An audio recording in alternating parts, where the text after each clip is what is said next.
সুদানের দারফুর অঞ্চলের আলফাশের শহরে ভয়াবহ ড্রোন হামলার ঘটনা ঘটেছে। স্থানীয় সময় শুক্রবার ভোরে নামাজ চলাকালীন একটি মসজিদকে লক্ষ্য করে এই হামলা চালানো হয়। এতে অন্তত ৭৮ জন নিহত হয়েছেন এবং আরও অন্তত ২০ জন আহত হয়েছেন।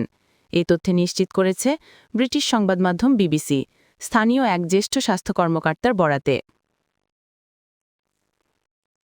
স্থানীয় সূত্র জানিয়েছে, আধাসামরিক বাহিনী র্যাপিড সাপোর্ট ফোর্সেস আরএসএফ এই হামলার জন্য দায়ী, তবে হামলার সঙ্গে সম্পৃক্ততা অস্বীকার করেছে গোষ্ঠীটি। উল্লেখযোগ্য যে সুদানে ২ বছরেরও বেশি সময় ধরে আরএসএফ ও সেনাবাহিনীর মধ্যে সংঘাত চলছে।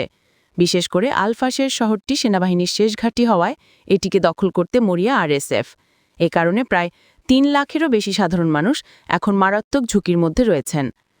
সম্প্রতি স্যাটেলাইট ছবিতে দেখা গেছে, শহরের বাইরে অবস্থিত বাস্তুচ্যুতদের শিবিরের বড় একটি অংশ এখন আরএসএফের নিয়ন্ত্রণে। ইয়েল বিশ্ববিদ্যালয়ের হিউম্যানিটেরিয়ান রিসার্চ ল্যাবের বিশ্লেষণেও একই তথ্য উঠে এসেছে। জাতিসংঘ ইতিমধ্যেই সতর্কবার্তা দিয়েছে যে সংঘাত এখন জাতিগত রূপ নিচ্ছে। আরব সম্প্রদায়ের বিরুদ্ধে জাতিনিধন চালানোর অভিযোগ উঠেছে আরএসএফের বিরুদ্ধে। এমনকি আন্তর্জাতিক সংস্থা ডক্টরস উইদাউট বর্ডার্স জানিয়েছে, আরএসএফ প্রকাশ্যে ঘোষণা দিয়েছে যে তারা আলফাশেরকে আরব জনগোষ্ঠী মুক্ত করার পরিকল্পনা করছে।